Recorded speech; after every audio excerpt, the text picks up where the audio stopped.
Hello people! For today, gumawa tayo ng OB cheese desal. Cheese desal yung tawag natin dito dahil yung recipe ay ginawa ko doon sa classic pandesal natin na walang itlog, walang milk. Then yung ginote ko nito is instead of breadcrumbs, yung streusel sa ating cheese bread. It's 1 cup of water, 1/3 cup of sugar, 1/4 cup of oil, and 1 tablespoon of OB McCormick flavor, 2 teaspoon of instant yeast, and 3 cup of flour, all-purpose flour ang gamit ko. Pero kung meron kayong bread flour, di mas maganda.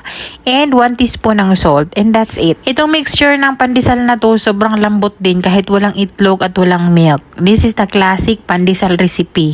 Nag-add lang ako ng 1 tablespoon of OB flavor. Pwede kayong gumamit ng electric mixer, hand mixer, or manual. Kamay lang. Konti lang naman yung dough and madali lang din tong pakinisin dahil hindi to masyadong matigas na pagka dough. Dahil pandesal to, kailangan nating pakinisin talaga to.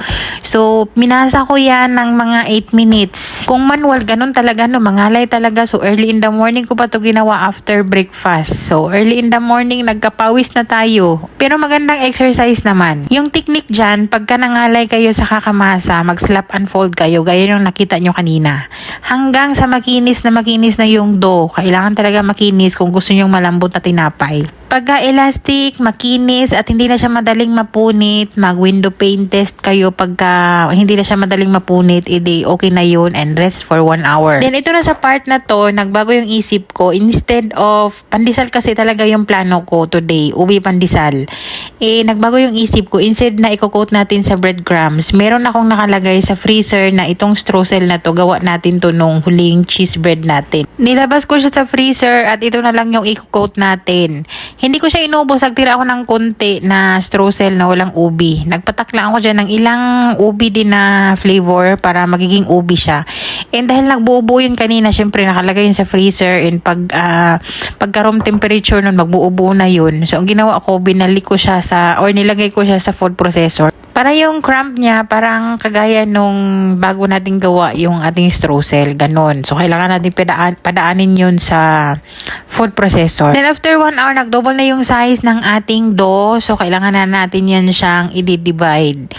So, ito ay pangkain lang naman. So, no need na siya timbangin. Pero kung gusto nyo timbangin para pantay-pantay, it's up to you. Saturday pa kasi, and maaga akong nag-asikaso nito habang natutulog pa yung mga amo. Dahil ang alam ko talaga, sa labas sila kakain. Kasi kahapon nga, himala nga yun na nagpaluto dito sa bahay dahil most of Friday talaga and Saturday sa labas sila kakain. Kaya kanina, expected ko talaga na doon sila sa labas kakain pagka gigising na yung mga bata. Kaya ang food namin ni Belle, itong pandesal na to, i-prepare ko ng sopas. So, ito yung lunch namin kanina. And alas 2 na nung natapos ako lahat-lahat dyan at nakakain na rin kami, saka pumasok yung amo ko sa kusina at sabi, nagluto ba daw ako para, nagtanong kasi siya dahil mag-order sila ng chicken and rice kung gusto daw ba namin din. May hinala na din siguro sila na nagluto na kami sa kusina and hindi nila alam, nakakatapos na lang namin kumain nung nagtanong sila. Pero ganito talaga yung mga amo namin, pagka mag-order sila ng pagkain, kahit ano pa yan, kasama talaga kami. And kaya sila nagtanong kanina kung nagluto ba ako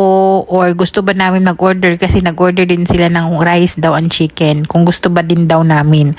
Sabi ko, hindi na kasi tapos na kami, nagluto na kami. Naghintay din kasi ako, hindi rin ako nagtanong, hindi rin sila nagsabi, kaya matik na yun na sa labas sila kakain. Usually yun yung ginagawa nila pag weekend. Siguro nagbago din yung isip nila, kaya ayun, napa-order na lang. So ito na nga yung ating cheese desal. Cheese desal na lang yung tawag natin dito dahil kalahating cheese bread and kalahating pandesal.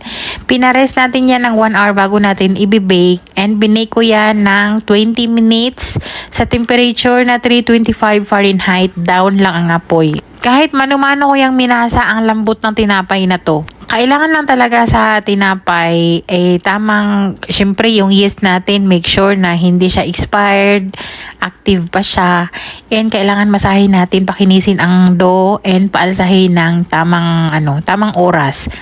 Hindi tayo dapat nagmamadali pagkagagawa tayo ng tinapay dahil failed talaga yan pag kulang talaga sa proofing. Ito kasabay na luto to ang sopas. Very perfect ang aming lunch kanina. Kahit sobrang init ng panahon, napakasarap humigop ng sabaw. Plus mainit na tinapay. Ito, pwede din to lagyan ng quick melt cheese sa loob or kahit Eden cheese, masarap. Pero wala kami nun, kaya ito na lang.